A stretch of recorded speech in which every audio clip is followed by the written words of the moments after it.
All All right, right, Ivy. we're ready. We're ready whenever you're ready. Awesome. Perfect. So my name is Eileen. Today we're going to be talking about social media and your organization and how you guys can use it to your full advantage, at least based off of my knowledge as much as I can share with you guys. But a little bit about me. Oh, here we go. There we go.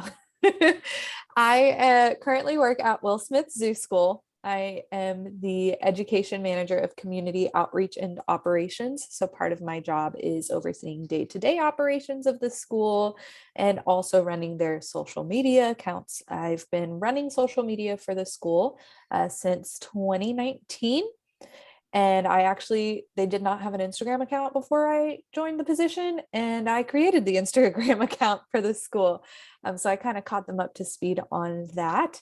I personally started at Will Smith Zoo School as a part-time teacher's assistant, became a full-time teacher's assistant, became an administrative or a lead teacher for a little bit, and then an administrative assistant. And now I'm here recently, just promoted to education manager. So very exciting time, but my role for the past year and a half, almost 2 years, I think actually, has been overseeing really reaching the families via emails, newsletters, and digital content such as social media. And let's see here. So today I wanted us to focus. I took a lot of those questions that you guys had input in that document and wanted to focus on some of those specifically, and just give you a wide general sense of what social media is and how you can use different elements of social media that some people don't realize they actually have access to view. So we'll look at the basics and the benefits of social media first. Then we'll go ahead and talk about our audience. So we'll have a moment where you can kind of stop and think about your audience, and then we'll discuss how different ways you can reach them and how to engage with your audience. Engagement and social media go hand in hand because you are really just engaging hand in hand in your hands at your fingertips with other people.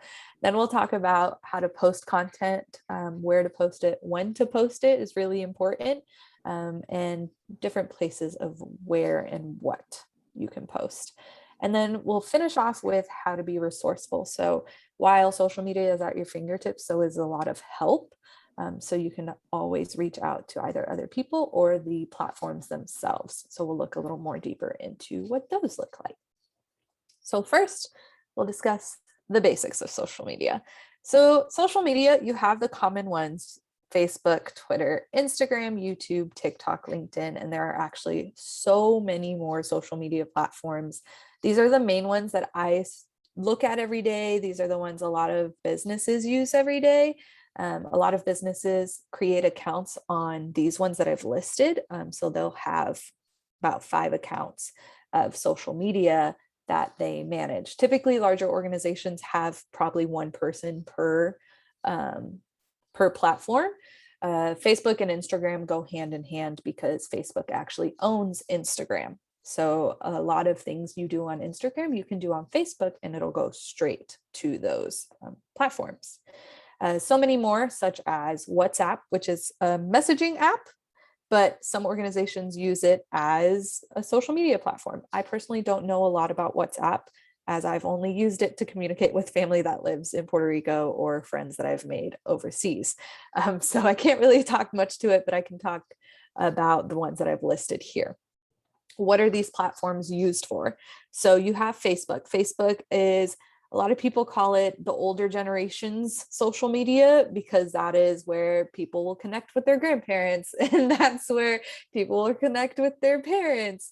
Friends you made ages ago, years ago, you can reconnect and find them on Facebook. So Facebook is really a place where you can post pictures, you can post videos, you can post a lot of videos, you can post long videos, you can post a lot of pictures and create albums, share them to either your friends or share them just to the world. Twitter is a unique one because while some people use it for posting pictures and videos, it's mainly a text-based platform.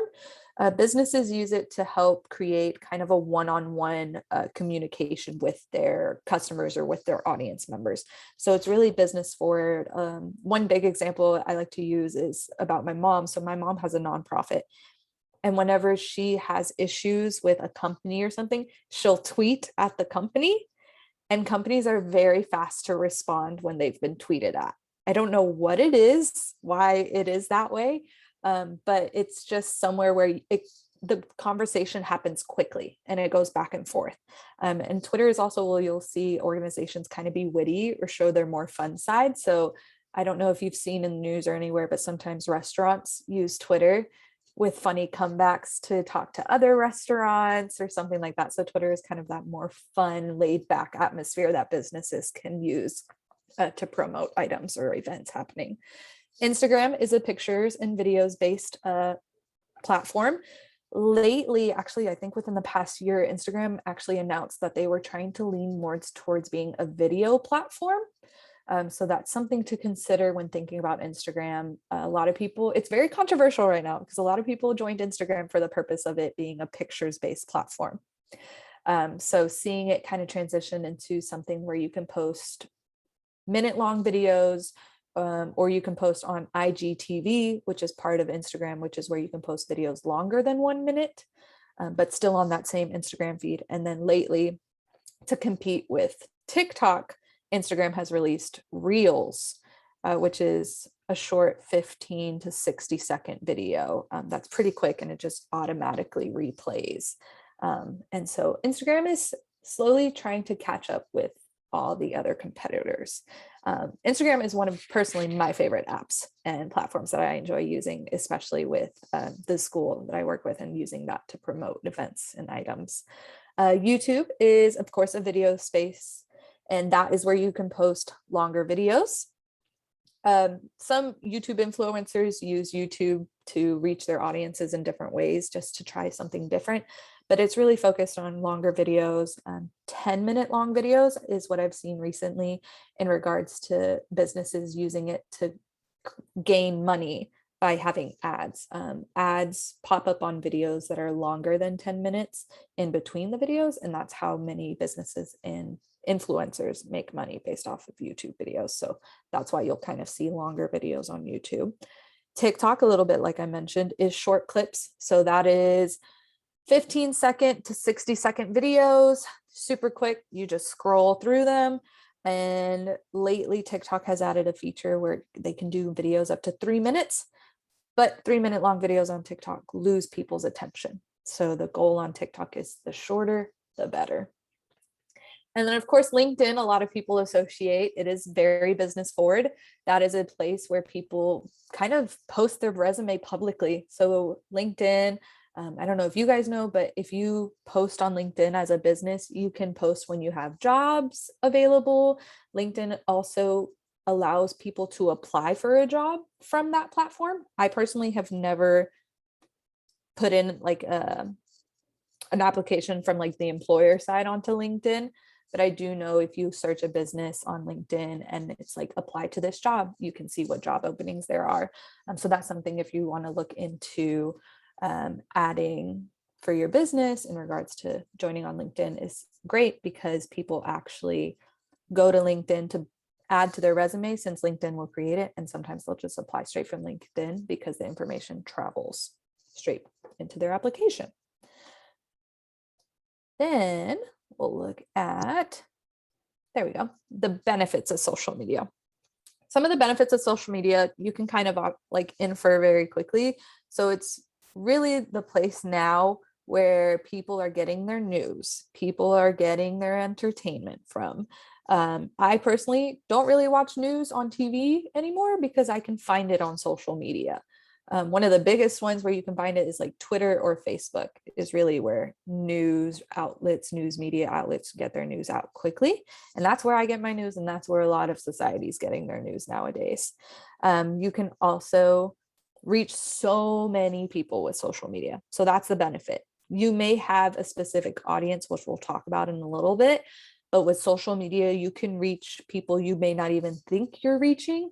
And it's right there at their fingertips. Everyone's phone now is a smartphone. Everyone's phone is able to download apps. You're able to reach all those people with that information. It also helps provide exposure for your organization. So you're getting your name out there on social media. Really, if your business is not on social media, you're not really getting your name out as much as you could be. if you're on social media. Even if you're just on one social media platform, you're still able to get your name out there. It also appeals to a multitude of generations. So kind of how I mentioned earlier, you've got Facebook that's known for kind of having older generations on there, so you can reach those. Instagram right now, if you are trying to hit an age group of like 18 to 30 something year olds, Instagram is the place to be, because that is where that age range is scrolling right now. So you can hit lots of different age groups. If you're trying to hit a little bit younger than 18, so maybe like seniors in high school or something like that, TikTok would be the place to go, because that is where that age group is.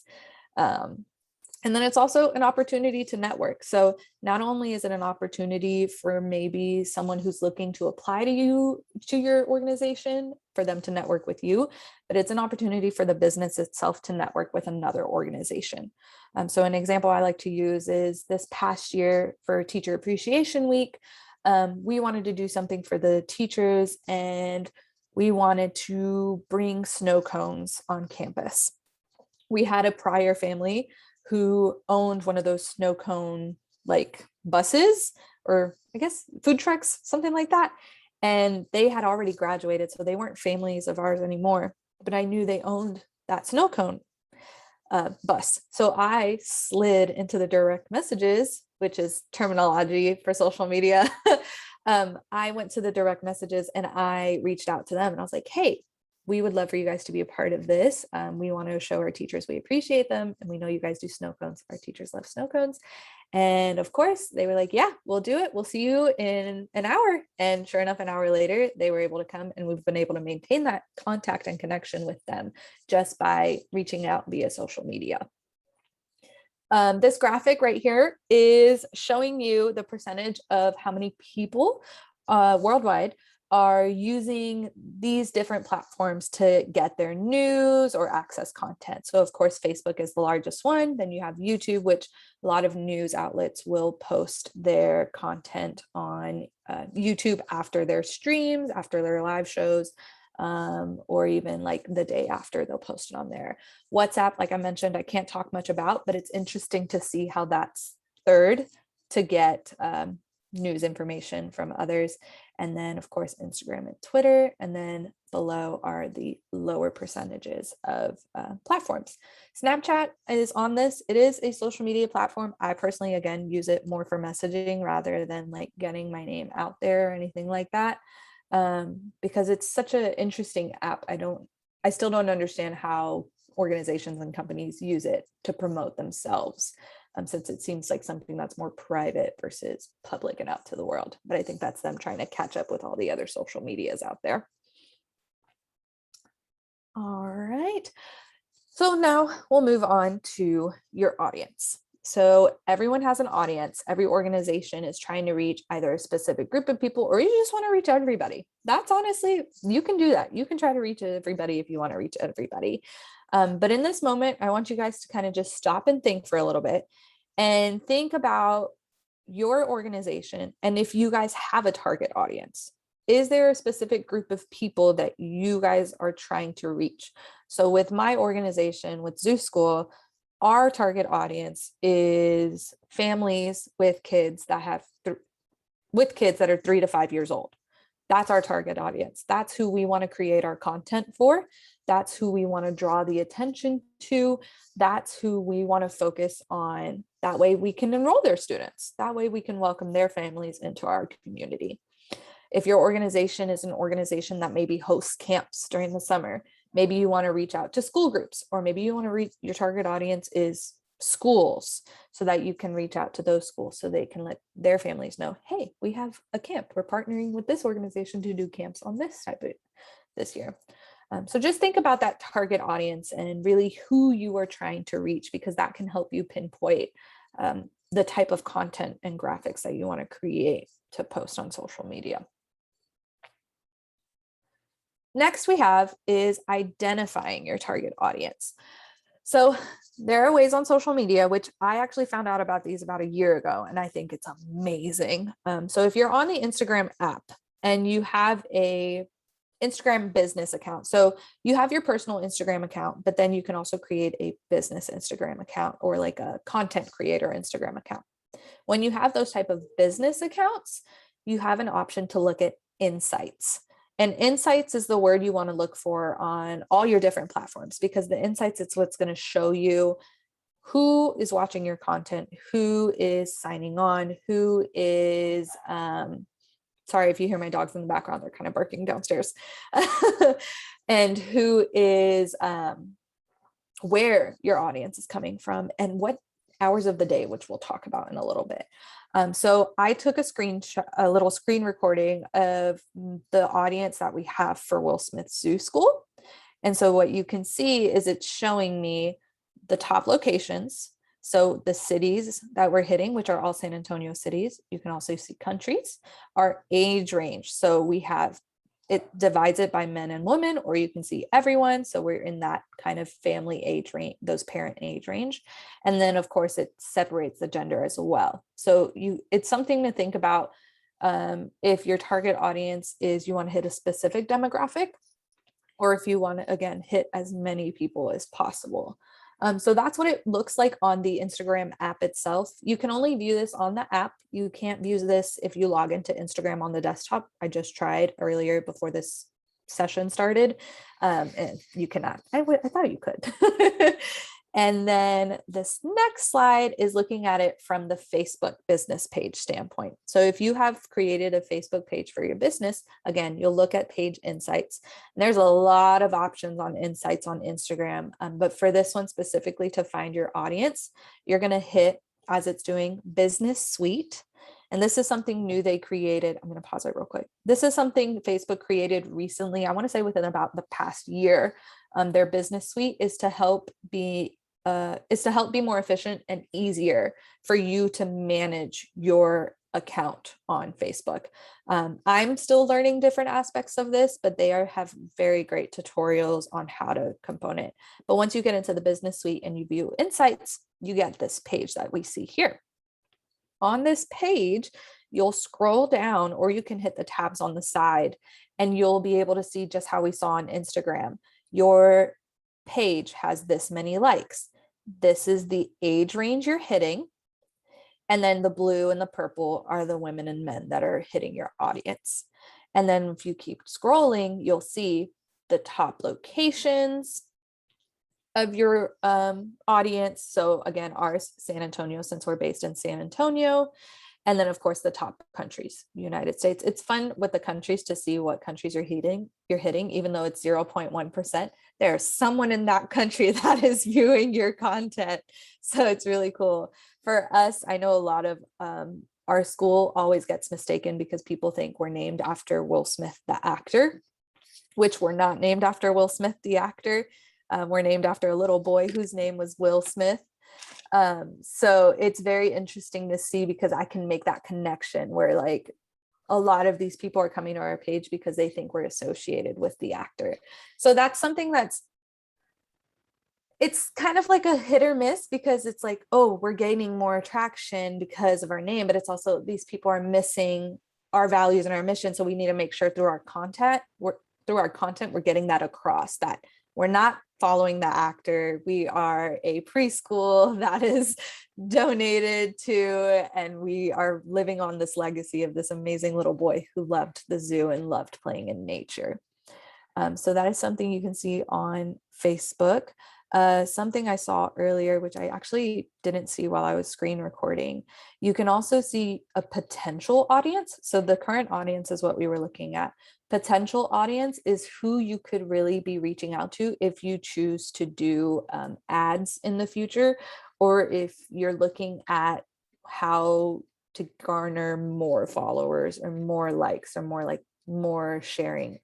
So the potential audience Facebook can kind of show you and display to you who you could be hitting that you're missing out on hitting in regards to your audience.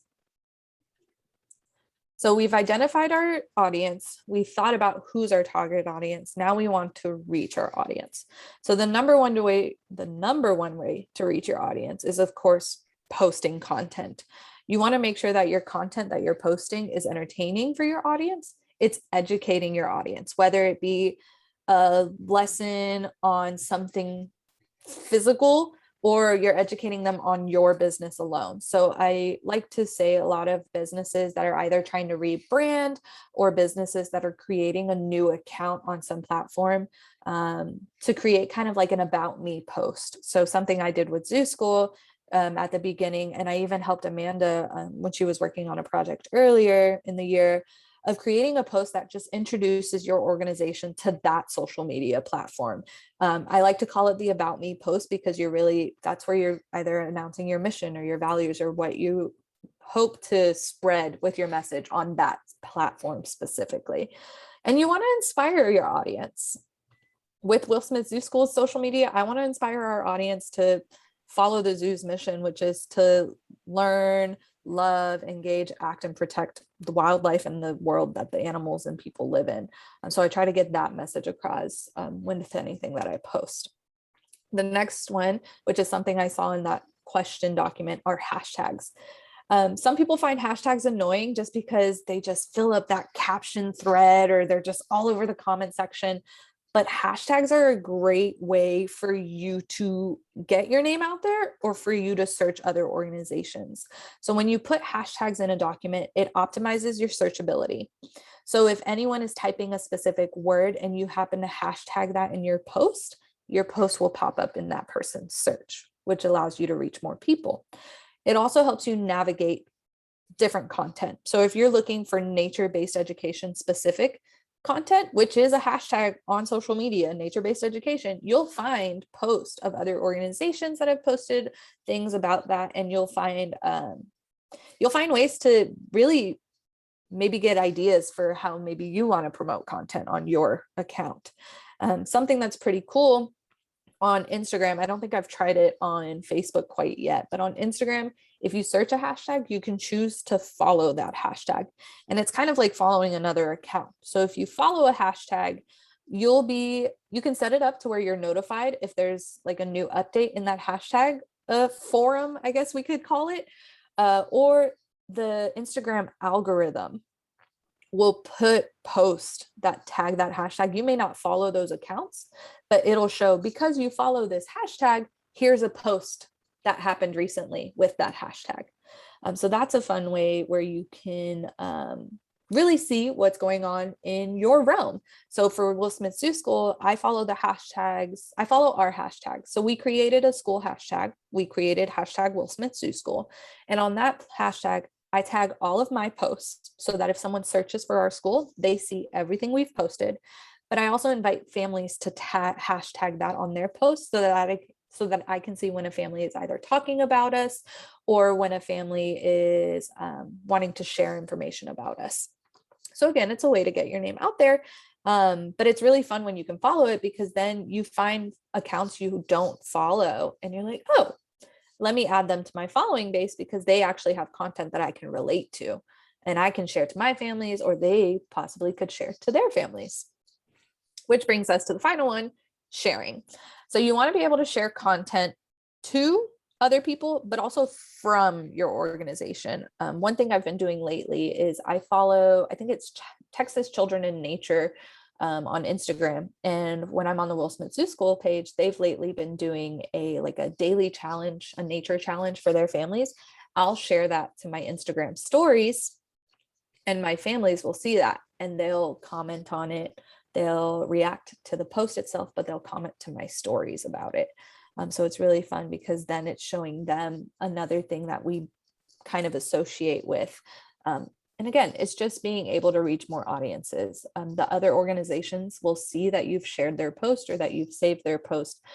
So that would also garner them to interact with you as well. There's a lot more other ways you can reach your audience, but these are kind of the top 3 ones that I noted. Really, it's just maintaining that communication and engagement, which we'll talk about in a little bit as well. So that's our audience that we want to look at. Now we want to engage with them. So ideally, and this is something I learned in a seminar, sorry, it got really dark in my room all of a sudden. This is I did a seminar, I want to say a couple years ago. And in this seminar, they were telling you that ideally when you're a social media manager, when you're the person in charge of the social media for your business, you want to designate at least an hour a day where you're just scrolling. So that involves you scrolling, liking other posts. That involves you messaging other people, commenting back. If someone tags you in a post, that involves you looking at what they tagged you in, maybe commenting on it or liking it. I know a lot of our families, they'll post like their first day of school photos and they'll tag us in it. And typically I'll respond with like, oh my goodness, we had so much fun with you today. We can't wait for the next day we see you. Something as simple as that, but you want it to reflect the dynamic of your organization. So with Will Smith Zoo School, we are a preschool. So a lot of my responses to people are kind of the uplift, fun, positive responses, because we're dealing with children and we have families that have younger children. So we want to reach that audience. We're not only trying to reach the parents, but we're trying to reach the kiddos too. During the beginning of the pandemic, we were creating content that was more geared to the students because we were learning from home. So the parents were the ones giving the kind of showing the kids what we had created for them. So you want to set aside at least an hour a day where you can just scroll through, endlessly scroll. You probably do this with your own social media if you have social media and you don't even realize it. But if you do it for your business, it's similar. It's just you're doing it under a different name. There's a hair in my face. I'm sorry. So of course, you set aside the time and then you're communicating. So like I mentioned, you're engaging in that comment section. If people are direct messaging you, respond back to their direct messages. On Facebook, especially the Facebook pages, it'll show your audience what your response rate is. So if you don't respond to direct messages instantly, that lowers your response rate. And that sometimes can be seen as a negative thing, because if someone visits your page and they're like, oh, they have a response rate of like 10%, they're never going to get back to me on their question. Then you fall into the issue of you're not appealing to your audience. So you want to have a higher response rate so that people feel like they can actually come to you and ask you questions about your organization, or they can get clarification on things. With ours, sometimes our families reach out to us on direct messages, which we advise them not to, because we see them every day and they have other platforms, but it's just a way of communicating with them. It's of course commenting will actually improve your visibility. It is actually going to, if you comment on someone's post, the people following their post are going to see that you commented. They're probably going to click on your name and look at your page. You might get a follow out of that. You might get a like on some of your posts. And then you can, fun aspect about Facebook and Instagram. I'm sorry, I'm talking about Facebook and Instagram a lot. Those are the two biggest ones I use for our school, because that's where I post everything. And then I'll kind of backup post to YouTube whenever I do long videos. But Facebook and Instagram are the two biggest ones that I use personally for the school. So with Facebook and Instagram, you have the option to do stories. With stories, it's a lot of fun because you are able to garner daily interactions with your families. So you can create polls with stories. One poll I think I did once was for Groundhog Day, and it was like, did you see your shadow today? And it was just a picture of kids looking at their shadow, and then it was just a yes or no. And you could actually see people's interactions on that and who was answering yes, who was answering no, and you can share your results at the end of the polls. Stories typically last only 24 hours, so they'll disappear, but they'll stay in your little archive so that you have access to them at a later date. And same with asking questions. You can ask questions on stories, and the questions, you can respond to them either by messaging the person who asked them, or you can repost the question to your story with your response. So that's another way where you're able to communicate with your audience and really reach out to them. Let's see here. Before I go on, I did see my little chat bar popped up. So to find the insight within the Instagram account, if you go onto the app and you go onto your home screen, hold on, I'm pulling it up right now. If you go onto kind of your like home screen of your profile, it'll pop up on your personal profiles. It won't pop up, but if you have a business profile, under your little info box, you'll have either the edit profile, add tools, insights, or contact, and it'll pop up. You'll just hit the insights from there, and then it'll take you to that page that we had seen earlier. But that one will only pop up if you've created a business account. I've tried with my personal and it doesn't pop up that way. Yes, when you are scrolling and responding, make sure you're logged in as the business or the organization that you're commenting as. I think I've done that, especially on Facebook, because when you manage a page, it's still under your profile that you're managing a page. So typically sometimes at the bottom of that post, you'll see like a little circle icon that has like either your face or the business profile picture on it. You can click that little logo. And you can choose from a drop down how you want to interact as, whether it be you personally or as the organization. So that's really fun and very important to look at, because I've reacted sometimes as myself. And I'm like, wait, no, my alias, I need to switch that around. All right. So now that we've discussed those, we'll look at the content itself. Something I did not put in this slideshow, but I did want to mention, when I am creating content personally, I am using a website called canva.com. We were talking about it earlier. That's how I created this PowerPoint for you guys. And Canva is a great tool. I've been using it since 2014. And I have learned so many different aspects of it. I actually recently figured out you can edit or like put together whole videos on there. So I've been using it to edit videos. Well, yeah, edit videos, put videos together. So it's really cool. It's a really cool tool to invest in. You can use it entirely for free. I recently just purchased it for my own personal reasons, which opens the realm of what you have access to in regards to using Canva.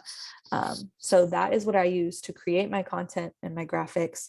And I can definitely show kind of a little bit of what our Instagram feed looks like a little bit later to show you kind of how we do the graphics. When you're posting content, you want to look at 4 things. 1, relevancy. You want to make sure that what you are posting is helping promote your organization, but also it reflects the values and the mission statement of your organization. If say I'm a school, I'm not trying to post something that maybe a car shop is going to post or some store is going to post. I want to make sure it's relevant to what our mission and our value statement is. You also want to look at branding. So something that I actually learned when I got into this position is when you're editing videos together, you want to include your logo in the top right corner of the video. And so when you're editing, you can just overlay the image onto your little editing. I use iMovie to edit. I'm not a fancy editor. I don't know how to use those fancy editors. So I edit everything either on Canva or iMovie. And I can definitely, if you need help with that, you can reach out to me afterwards and we can touch base on those, because that is something I'm still also trying to figure out. But definitely your logo in videos. If you're doing like an infographic type to post about an event happening, or I started something that's called Nature Tip Tuesdays, I still put our logo on that, because if someone decides to share your content, your name is on that graphic. So they know where to go back to, where to look to get more information on that topic or that image alone. You also want to maintain your branding's colors. So with Zoo School, our colors are mainly orange, like a shade of orange, blue, and green. So a lot of my graphics, I will go alternating and playing with those colors. I have that color kind of in the graphic somewhere. If I'm posting a picture, our kids are always wearing orange shirts, so that helps the feed look more uniform when we're posting pictures about the children. And really, like I mentioned in the slide, it's really maintaining uniformity. A lot of Instagram is about the aesthetic of your feed. If you've been on Instagram, you may have noticed some influencers have like a color scheme that goes through. As a business, you can do a color scheme. You can do it based off of your business's colors if you have specific colors, or if you just want something that kind of gives off natural colors because you're a nature-based program, then go kind of based off of those neutrals and naturals. You want to make sure your content is attention grabbing. You want to have your audience in mind. So you want to make sure, like I said earlier, we reach out to our families. We want to make sure we're hitting the content. We're showing the content that really families can relate to, but they can feel they can show their kids. So if I post a picture of a kid playing in mud, I want that picture to tell a story not only to the parents, but to a future potential student or an alumni student, and that helps them recall about their favorite time while they were at zoo school. Images and videos are a great way to grab attention quickly. There's not really much for people to read. It's just something they can look at visually. They can like it, they can comment. The caption section is where you can ask any questions, so you don't have to put text in the photo itself. If it's a photo you want to use to promote, then again, put your logo in there so people know where that photo came from. Especially if, like with ours, I don't have to put our logo in much of it because the kids are wearing zoo school shirts, so our logo is already on the students. But if kind of your name is not on there, then maybe adding your logo into the photo will help kind of brand and credit you if it does get posted around. Video length is going to depend again on what platform you use. So save those longer videos. If you have videos, post those on YouTube and Facebook. If you have shorter videos, definitely post them to Instagram, or if you have a TikTok, post them on TikTok. You'd be very surprised to see how many organizations are on TikTok. A lot of aquariums and zoos are on TikTok, which is a lot of fun because animal content is great content. But they know how to grab the attention of their audience because they can post a cute video of an elephant smashing a pumpkin, or they can post a video of a hippo swimming around, and they're easily grabbing their audience's attention. They're reaching those masses. The final thing is ads. So ads are essentially something you've already posted, or you can post a brand new ad. Sometimes you can turn a graphic you've made or a photo you've taken into an ad.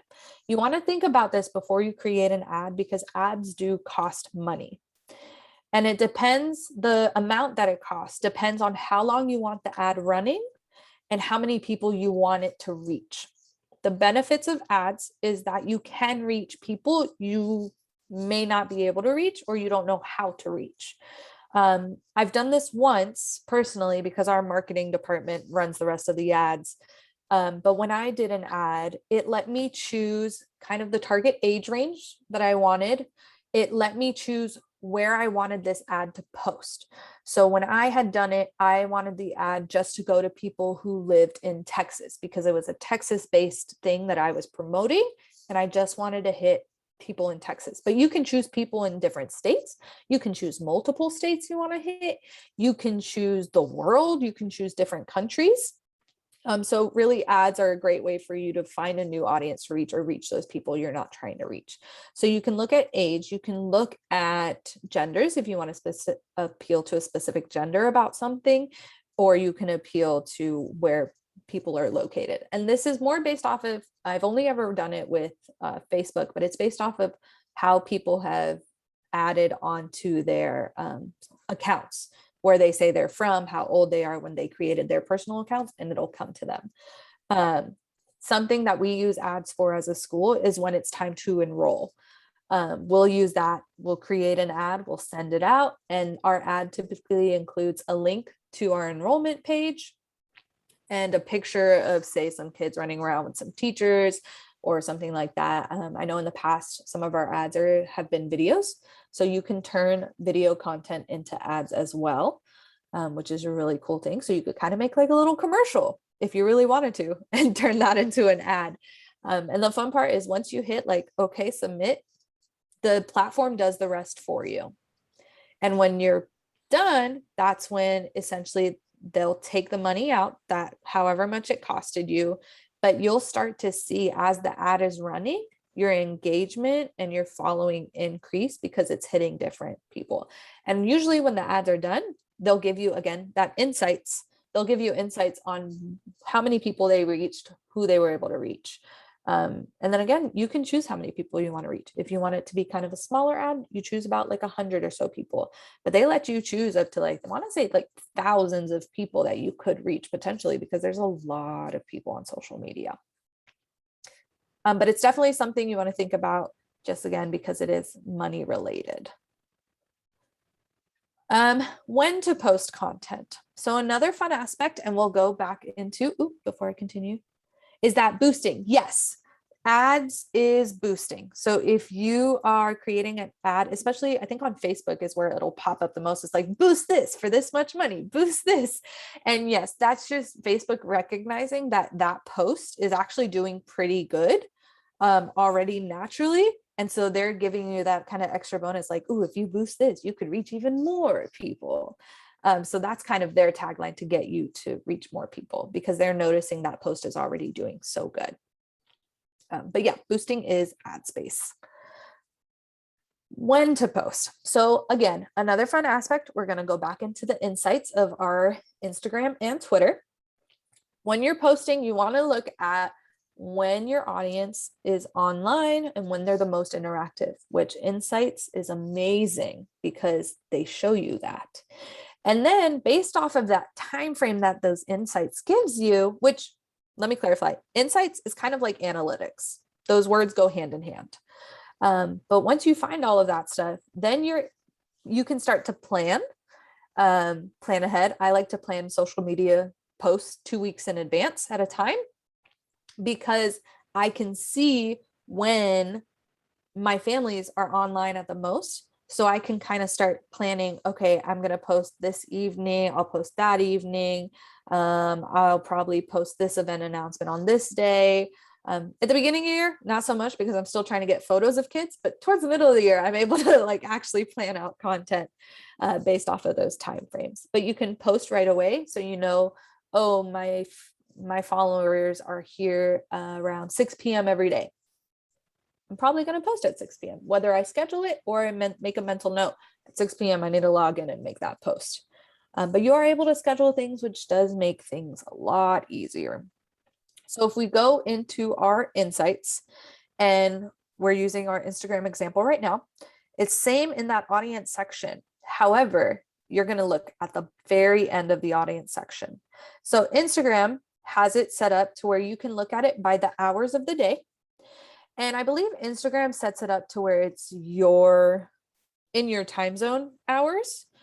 So it's garnered versus you can see how many people are on at what hour of the day on Friday. So for example, mine's was on Fridays. So you can see, Will Smith Zoo School has the most people on Saturdays at 6 p.m., even though they're all fairly close. So I would probably schedule on Mondays or Tuesdays, those types of things.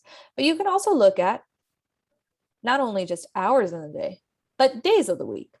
So with ours, it's very interesting because ours is pretty straight the entire week. So our families are on every day of the week.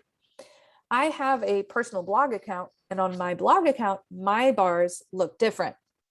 My bars show that the majority of my followers are on Saturdays and on Thursdays.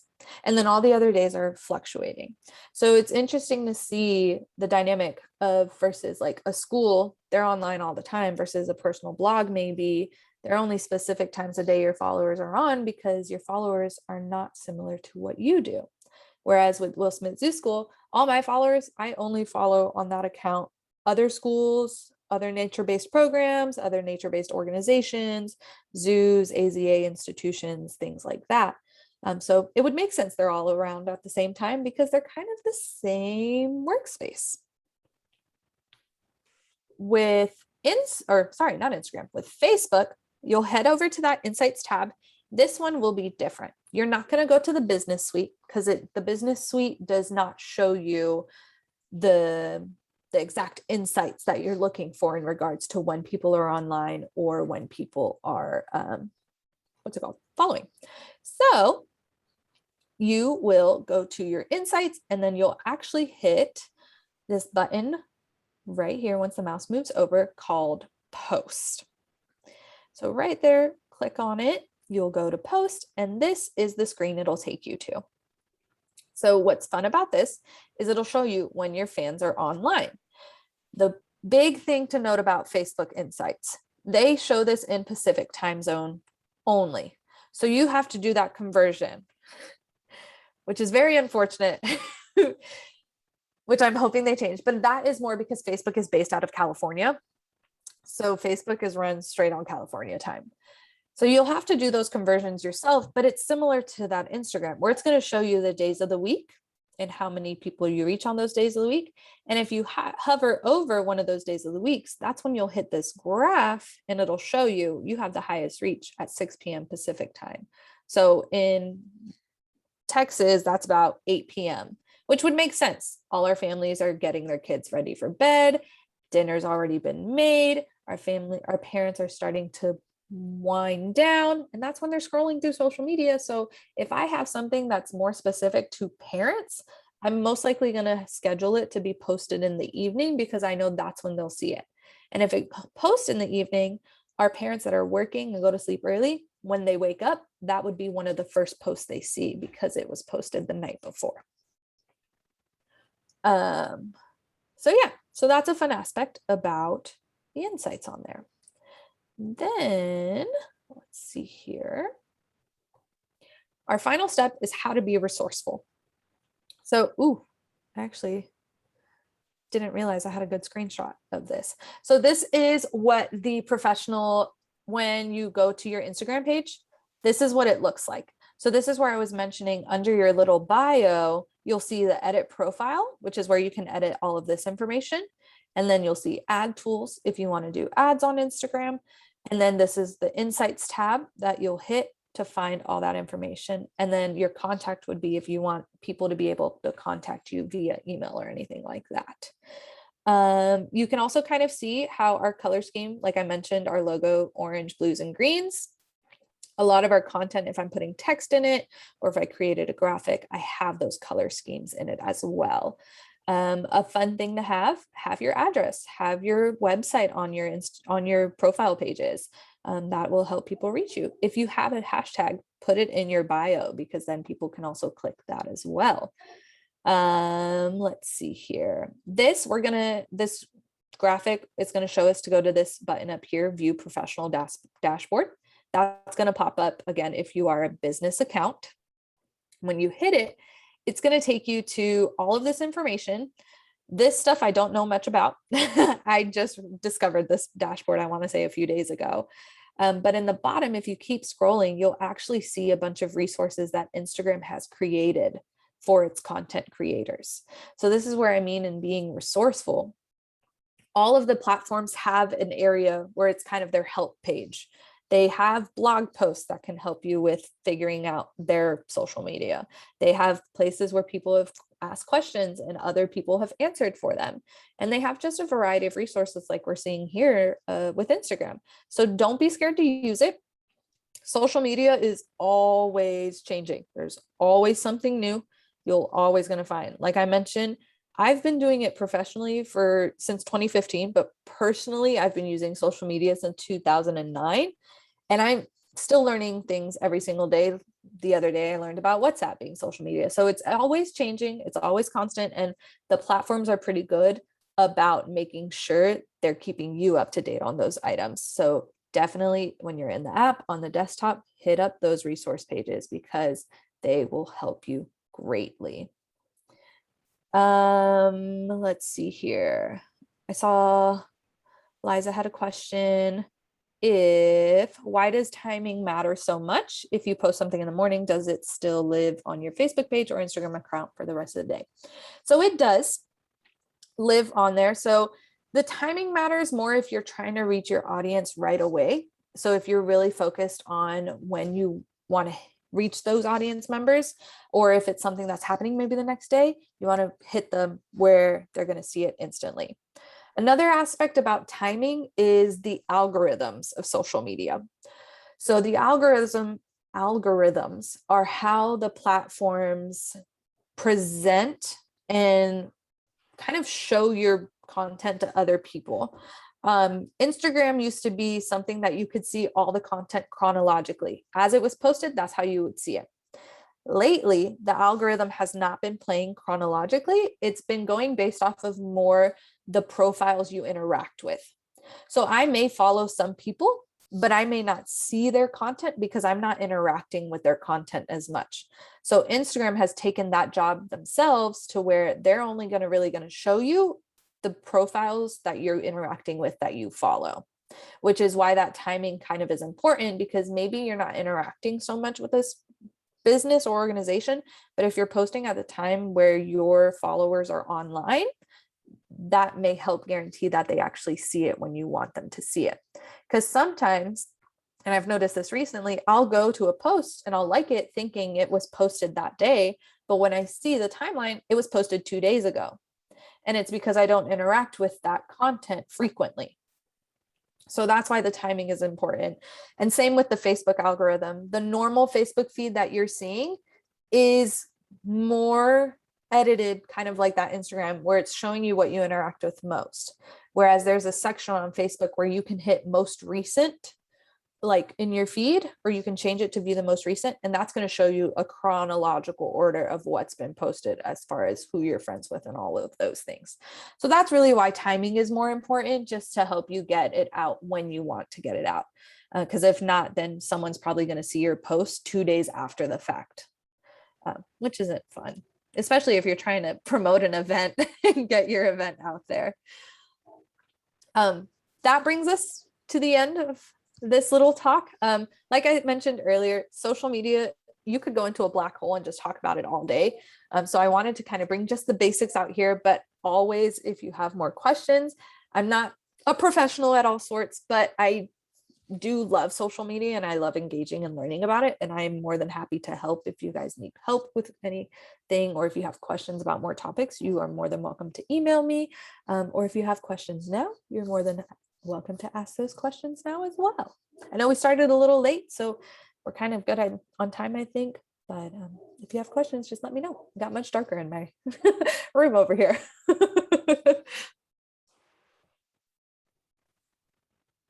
Hey, Eileen, it's Sarah. I have a question, Yes. but my chat box is, I don't know, not up to date. I can't type in it for some reason. No worries. My question for you is, we often have like events, small scale events for our members and non-members. And I'm always confused of whether or not I should post it as a general post so more folks see it, or should I make it an event which feels more like exclusive, but also almost like gatekeeping, that like not everyone is going to see it or get into it. So what's your recommendation between it? I mean, we're gathering, it's technically an event, but how do I post that?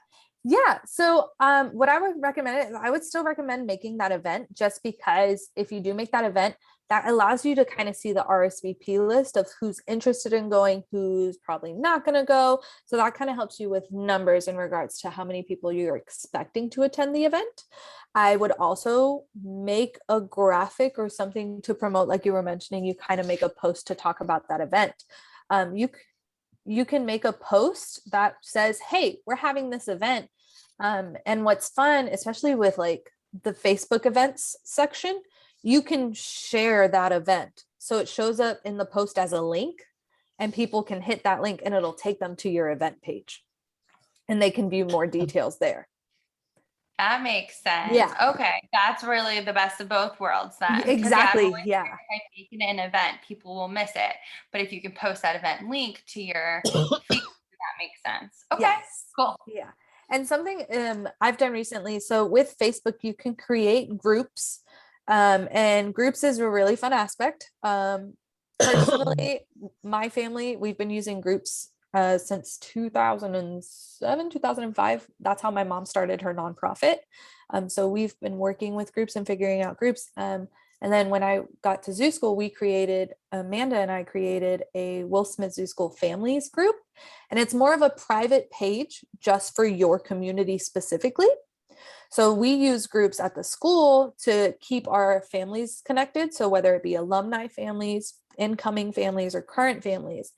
And the group itself is not for posting things that are happening at the school, but it's more for sharing and maintaining that element of community. So we'll post community events to our families in there. Lately, we've been using it. We've been hosting kind of like date nights where we'll take the children and let the kids go out. And we invite alumni families to participate in that as well. And so that allows us to reach a specific demographic, a specific community, when we're posting content like that as well. So that's an option if you haven't considered groups, to have more of a tight-knit community versus publishing it out into the public, especially if you're wanting to reach a certain group of people. That's a great idea. We also we have our non-for-profit page, but then we did like a group forum as well, and now we have like 2 of them, so it feels, and one's never really used much anymore, so maybe groups is the way to go. Okay. Yeah. Thank you for your help and for Of all your wonderful course. insight tonight. Of course. Yeah, I'm glad I could help. Liza, is it true that comments boost visibility?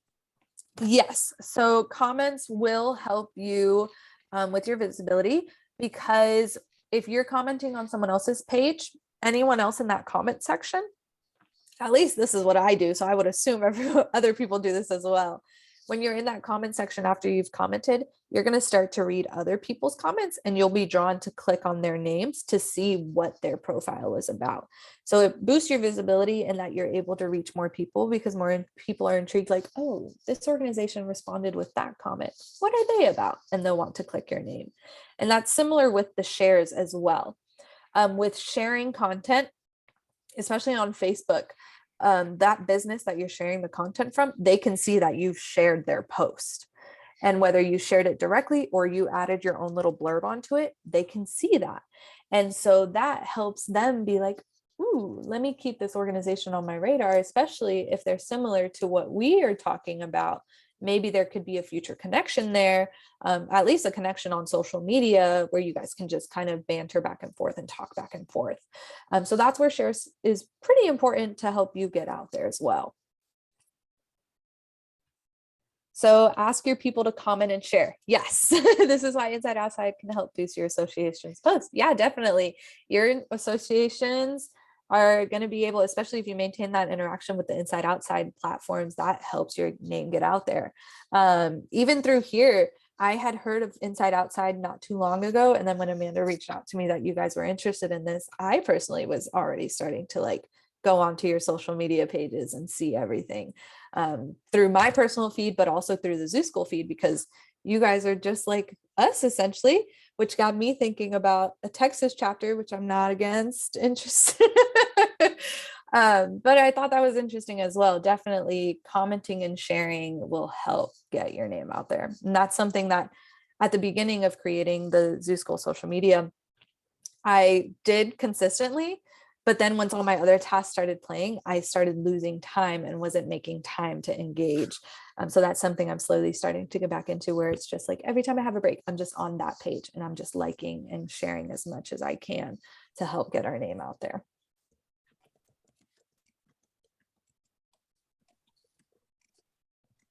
Cool. This is so great and helpful, Eileen. Does anyone else have? Is it acceptable to private message groups that are similar to ask them to share? I think so. So that personally, I have not really done myself, but I have seen other organizations do that, where they'll see kind of something where it's like, actually, I guess no, recently. Sorry, I'm thinking because it just happened. So the San Antonio Public Library, they reached out to us recently on the phone, and they asked us, or they told us about this event they're holding for teachers for professional development, but it's also an opportunity of families to go to the library and have a story time. And they actually, when I told them, yeah, we're interested, they emailed me, and they actually had already created like a little text blurb to post on social media. And they sent me the graphic to post. And they just sent me simple instructions. And they were like, if you're interested in sharing this with your families, like we already have it done for you. All you have to do is copy and paste it in. And I did that. I copy and pasted it into our private families group because I wanted to reach more of our specific community versus they're already reaching to everyone else around, and they wanted specifically to reach out to our families. So I sent it to our families personally. But yeah, I would definitely, I mean, it doesn't hurt to try. It doesn't hurt to try, especially if you want to start establishing that connection. The worst they say is like, our values don't really align. We're probably going to pass on that offer, but we appreciate you thinking about us in that sense. But definitely it does not hurt to try. Let's see here. Is engaging content more important than timing? I think yes. I think engaging content is more important than timing, just because, again, you're maintaining that communication, you're establishing that communication, and you're really starting to create that environment where you're able to maybe set up future connections, or you're creating that environment that's inviting more people to view your social media or talk about you more to other people and start to spread your name that way. Videos better than pics. Ooh, that's a hard one. I personally think pics are just super easy because it's like nothing's moving, it's right there. As soon as someone sees it, they can either like it, or they can just scroll past it, or they can interact with it. A video, you are taking a little bit of time out of that person, whereas they have to stop and watch it. But if the video you make is geared towards your audience, you're going to draw their attention. You're going to have them wanting to stay and watch the video. I know with ours, a lot of the videos I post are fun videos. So I think for World Snake Day, we have a snake path that leads up our school pathway. I did a quick short video where it's like, how fast can you run up the snake path? And I challenged a 3-year-old, a 4-year-old, a 5-year-old, and one of our parents with their child to run up it. So it was a fun video. I want to say it was probably like 2 minutes long or something like that.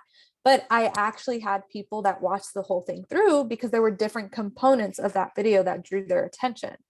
And it was just simple. I just stood there at the top of the staircase and I just recorded people running up. But then it was just maintaining that. I had a timer on the bottom and it was just great.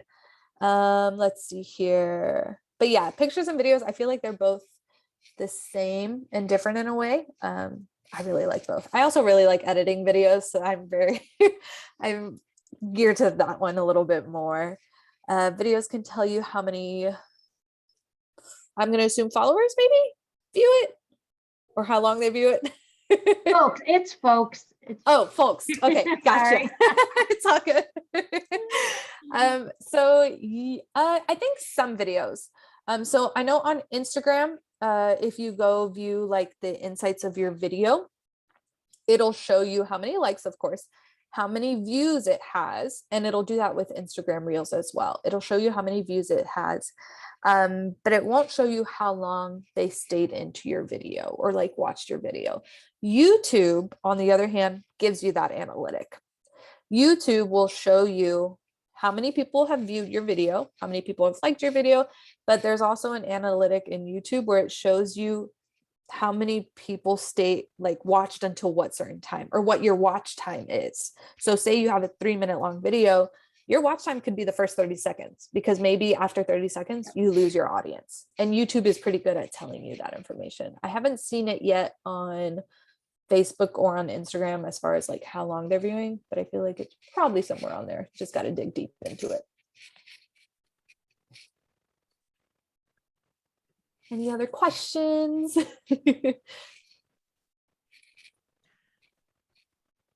This is all so helpful, Eileen. And I think both Megan and I went back to the document, and I think either you've covered everything or we asked and then you answered. So Yeah. Thank you so much. This is so helpful. Of course. I'm glad I could help. This is my first ever like little webinar session or like info session where I've been the presenter. So I am honored to have had my first one with you guys, especially talking about something that I'm super passionate about. So it was fun. Thank you. Thank you guys.